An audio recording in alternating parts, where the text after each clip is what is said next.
नमस्कार, मी पंजाब डक आज एकतर महाराष्ट्रातल्या शेतकऱ्याला सांगू इच्छितो की महाराष्ट्रामध्ये मात्र 31 मे पासून ते 5 जूनच्या दरम्यान दररोज वेगवेगळ्या भागात पूर्व विदर्भ, पश्चिम विदर्भ, दक्षिण महाराष्ट्र, उत्तर महाराष्ट्र, कोकणपट्टी, खानदेश सगळीकडे विखुरलेल्या स्वरूपाचा पाऊस सुरू होणार आहे म्हणून हा अंदाज लक्षात द्यायचा। काही काही ठिकाणी जोराचा पाऊस पडणार आहे, त्या पावसामध्ये गारपिटीचं देखील प्रमाण असणार आहे म्हणून हे देखील अंदाज लक्षात येतात।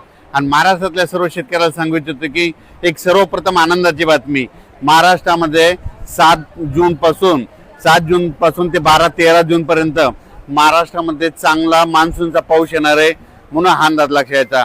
पण पहिली वेळ अशी आहे की या मान्सूनच्या पावसामध्ये वाऱ्याचं प्रमाण जास्त आहे, या मान्सूनच्या पावसामध्ये गारपीट होत नसते, पण या मान्सूनच्या पावसामध्ये मोसमी पावसामध्ये गारपीट देखील होणार आहे म्हणून हे देखील अंदाज महाराष्ट्रातल्या शेतकऱ्यांनी लक्षात यायचा। म्हणजे सांगायचं झालं तर 7 तारखेपासून तर 13-14 जून पर्यंत महाराष्ट्रामध्ये दररोज वेगवेगळ्या भागात मान्सून सक्रिय होणार आहे आणि महाराष्ट्रातल्या सर्व शेतकऱ्याची पेरणी होणार आहे म्हणून हा अंदाज देखील लक्षात यायचा।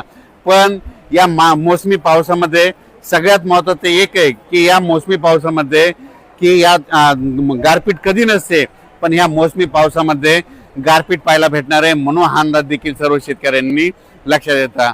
आज मी अयोध्या या ठिकाणी देखील पहाटे पाऊस झाला आणि महाराष्ट्राकडे मात्र 31 मे पासून ते 5 जूनच्या महाराष्ट्रामध्ये दररोज वेगवेगळ्या भागात विखुरलेला स्वरूपाचा पाऊस पडणार आहे म्हणून शेतकऱ्यांना शेतीची मशागतीचे कामे करण्यासाठी चांगलं योग्य ठरणार आहे म्हणून हे देखील लक्षात यायचं। आता महाराष्ट्रामध्ये जे पाऊस येणार आहे ह्यामध्ये 31 मे ते 5 जूनच्या दरम्यान याच्यामध्ये मात्र वादळ खूप राहणार आहे, विजेचे प्रमाण जास्त राहणार आहे, काही ठिकाणी गारपीट देखील होणार आहे म्हणून हा अंदाज लक्षात यायचा। हे पाऊस सर्वदूर नाही पडणार, पण भाग बदलत विखुरलेलं सर्वत्र पडणार आहे म्हणून 6 जून पासून ते 12-13 जूनच्या दरम्यान जे मोसमी पाऊस आहे त्याच्यामध्ये त्या पावसामध्ये देखील खूप वाऱ्याचं प्रमाण असणार आहे म्हणून हे देखील लक्षात यायचं। तर तुम्हाला एक सांगतो, हे जे मोसमी पाऊस आहे ते काय होणार आहे, हळूहळू थोडा पुढं सरकत संपूर्ण महाराष्ट्र काय होईल 13-14 जून पर्यंत संपूर्ण महाराष्ट्रात दाखल होणार आहे। पण त्यानंतर काय होणार आहे, शेतकऱ्याची पेरणी मात्र 2-3 टप्प्यात होईल।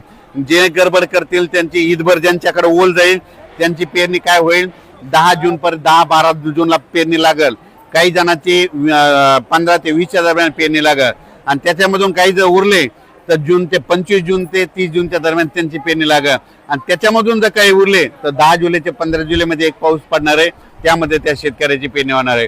पण महाराष्ट्रामध्ये मात्र मान्सून येण्यासाठी खूप पोषक वातावरण आहे। फक्त 2 दिवस 29 आणि 30 2 दिवसात उष्णतेची तीव्र लाट राहणार आहे। 31 मे पासून राज्यातलं वातावरणात बदल होईल। 1 जून पासून काय होणार आहे, उन्हाचा पारा जवळपास 2.5 अंशापासून तर 33-34 अंशापर्यंत वेगवेगळ्या भागात जाणार आहे म्हणून हा अंदाज देखील महाराष्ट्रातल्या शेतकऱ्यांना लक्षात यायचा। म्हणजे 1 जून लागल्याच्या नंतर राज्यातला जे 40 अंशाच्या वरचा पारा आहे ते संपूर्ण खाली येणार आहे म्हणून हे देखील अंदाज सर्व शेतकऱ्यांनी लक्षात घ्यायचा।